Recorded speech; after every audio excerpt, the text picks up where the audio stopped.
Good afternoon, everybody. Welcome to the latest edition of the Stephen A. Smith Show, coming at you as I love to do. Every weekday afternoon from 1 p.m. to 3 p.m. Eastern Standard Time over the airwaves of Sirius XM, Mad Dog Sports Radio. Number to call up, as always, is 888-MAD-DOG-6. That's 888-623-3646. I have a confession to make. I will not sit here and be a fake, a phony, or a fraud. I will not be an individual who will sit here, okay? I will not be that individual who sits here and pretends that I'm not noticing the obvious. I still stand by the things that I said. I still stand by the things that I feel. I will not waver at all. But I will confess, because y'all expect Stephen A. to be real, don't you? You don't want me to be a phony. You don't want me to be a fraud. You want me to give it straight. You want me to be a straight shooter, give it to you straight up. That's what I'm going to do. I'm officially scared of the Cowboys. Now, this is a very sickening statement for me to make, and I won't deny that. It gives me no pleasure to admit it. It gives me no pleasure. I feel the way that I feel. I am absolutely, positively scared. I watched the Dallas Cowboys play last night. I watched them take a 17-3 lead. I watched them turn around and give it up and end up tied 20-20 before Ezekiel Elliott scampers for 42 yards on a run, ends up rushing for over 100 yards again, and Dak Prescott completing damn near 90% of his passes.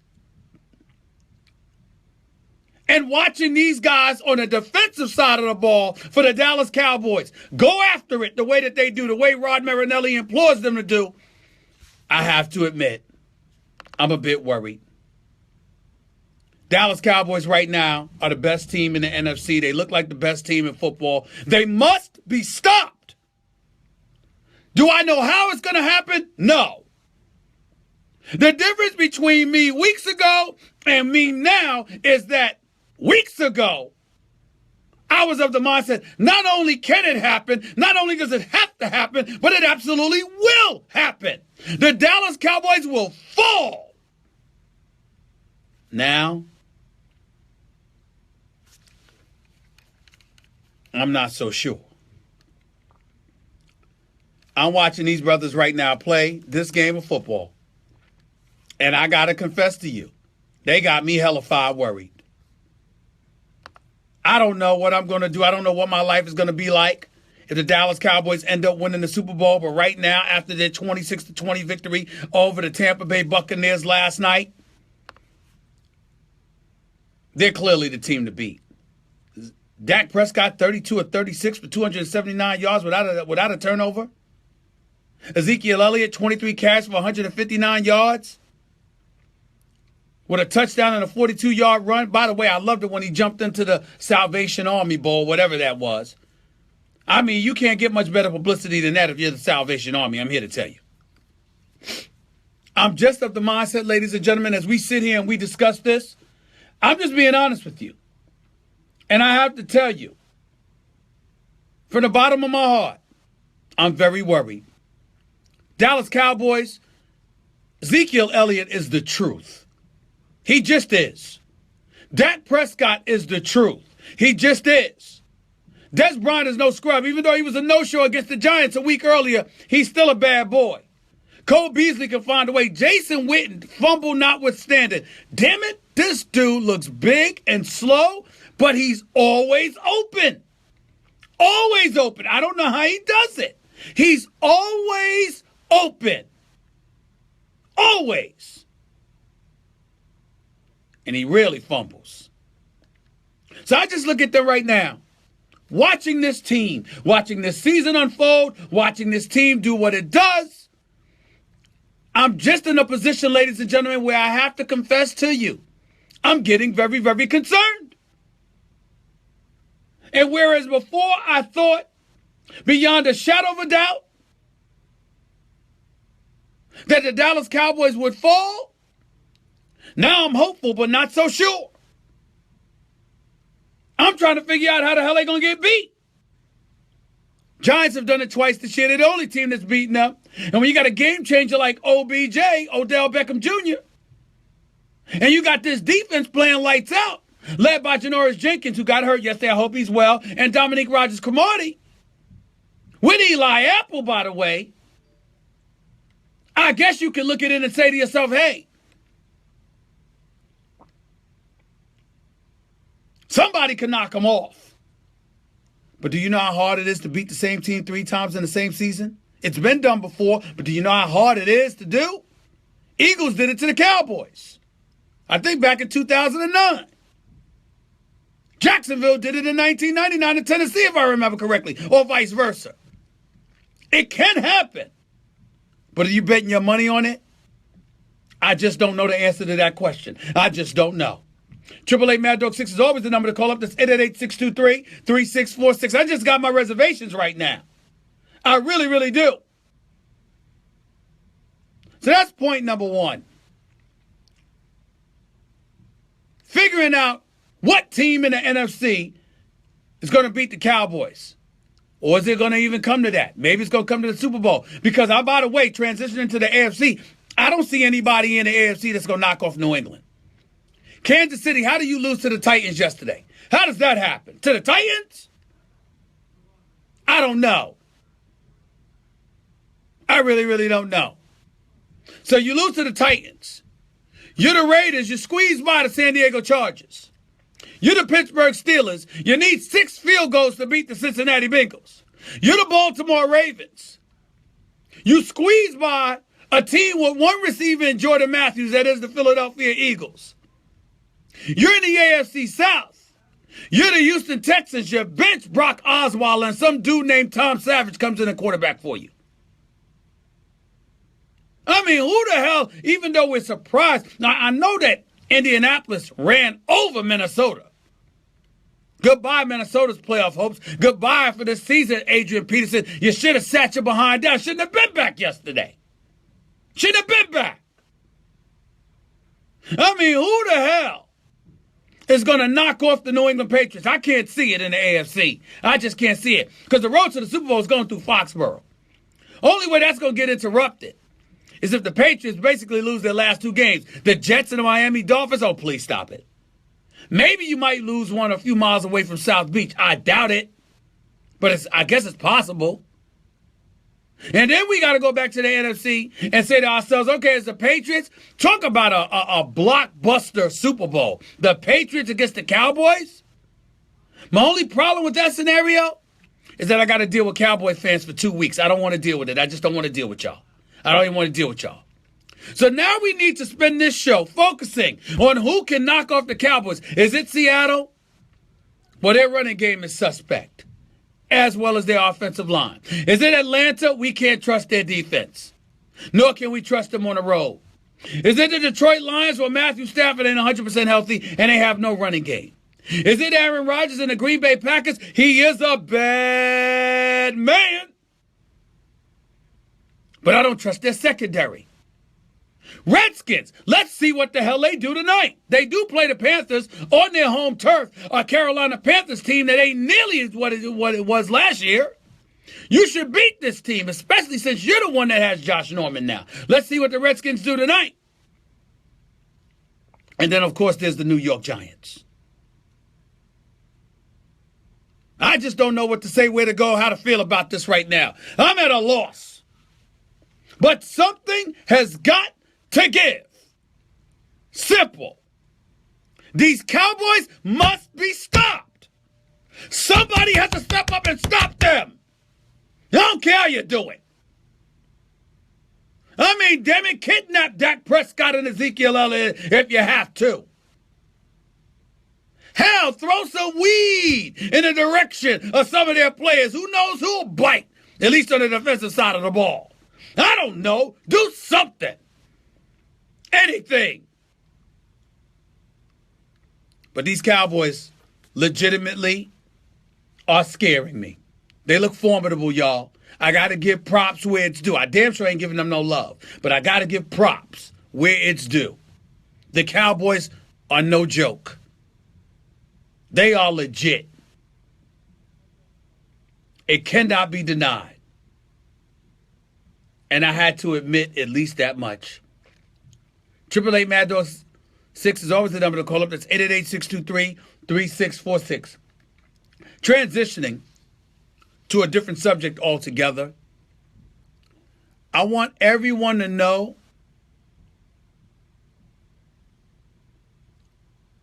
I watched the video of Joe Mixon out of Oklahoma. Video was released this weekend. His lawyers released it after the media won a case to have the video released and the courts ruled. The lawyer released it. He wanted it released now because basically, if you're Joe Mixon, you don't want to get drafted. And on the eve of getting drafted, this video comes out. Ladies and gentlemen, let me be very, very clear. In the video, and let's call it what it is, it shouldn't, but I don't give a damn what anybody says. Ethnicity matters. The girl was white. Now I don't give a damn what color she was. You don't hit a woman. Period. But for the purposes of this conversation, him being a young black football player, 200 plus pounds, and literally punching any woman in the face is bad, period. But this is America in these polarizing times, and she was a white girl. Yes, in the eyes of some, no matter what they want to admit, that makes it worse for him. They can slice it any way they want to. But ladies and gentlemen, I must confess to you, no matter what happens, no matter what consequences he suffers, he deserves it. She did push him first.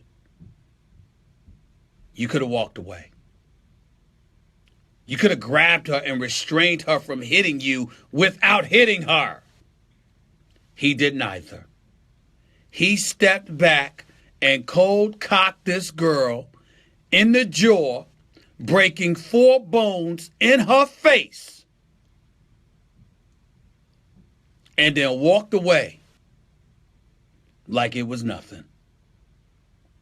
Ladies and gentlemen, the significance of this, whether we want to admit it or not, videos matter. Videos matter.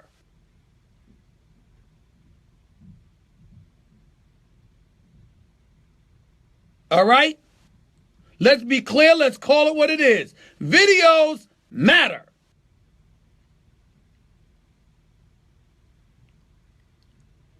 We want to act like it doesn't. We want to act like there's no difference. Let's call it what it is. There shouldn't be a difference.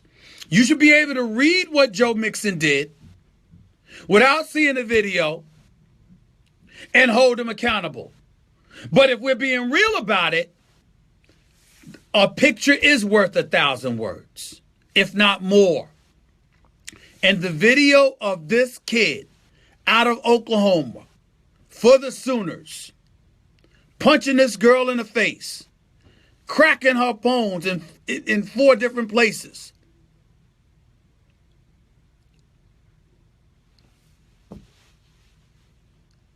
Especially in the aftermath of Ray Rice.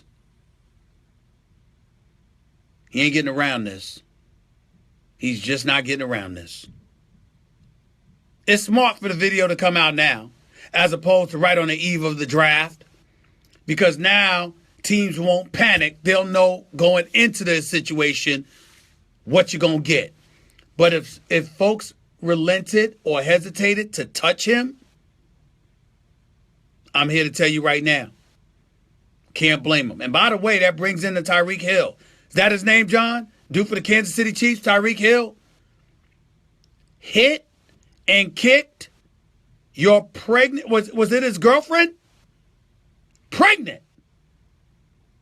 And he's playing in the NFL. This is bad, y'all. This is bad. And since we know all of this, and since these are things that you're dealing with, I don't know how you get around this. I really and truly do not. We want to act like videos, it shouldn't count. And yeah, you're right, but it does. I could read about Joe Mixon all day and thinks he deserves to be punished.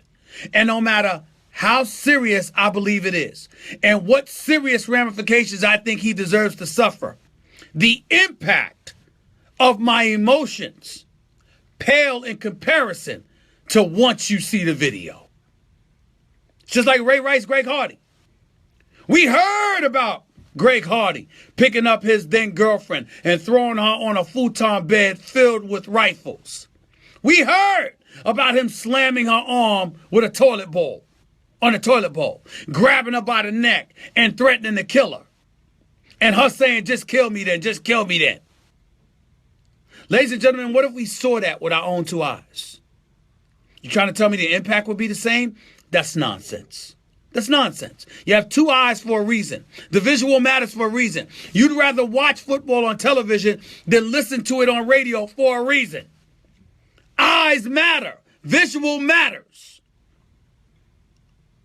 And that's exactly the case with Ray Rice, which is why Ray Rice, in some people's eyes, having shown the appropriate level of contrition, having worked to rectify and remedy the decisions emanating from his transgressions, that's why you can't let go of what he did more so than you can let go of what Greg Hardy did. That's going to be the case with Joe Mixon. This video is going to follow this kid wherever he goes for years and years and years to come. There is a video out there showing you literally stepping back and cold cocking a woman in the jaw. The fact that you did that is egregious enough. You should have been arrested. Should have been prosecuted. Should have been suspended for the year. It should affect your draft status. And it will. Because they'll make sure that video is played again. But the fact that you're a 200-pound black man, and that was a young white lady, don't think that that's not going to factor into the equation either. And for those of you who will question it, ladies and gentlemen, black folks are qualified to say this. Because there's plenty of cases where we've lamented the lack of seriousness attached to a situation. Because black folks are affected as opposed to white folks.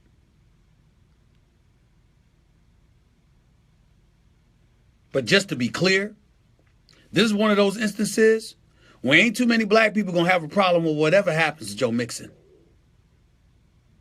Because what he did was inexcusable. And there are consequences to be suffered because of it. He has to own that.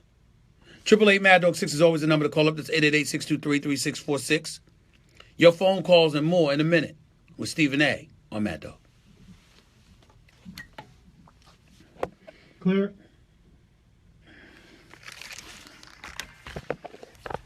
Appreciate y'all following me. Tyree Reed, I see you. Chris Venegas, I see you. Dree Mills, I see you too.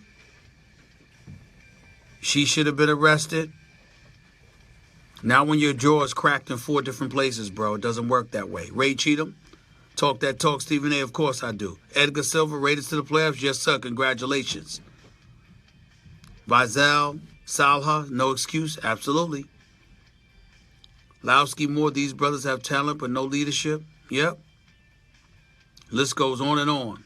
Keep listening to the show right here on Sirius XM Mad Dog Sports Radio. By the way, in a couple of weeks, immediately in the new year, January 3rd, when First Take moves from ESPN2 to ESPN, that's the first day we do that.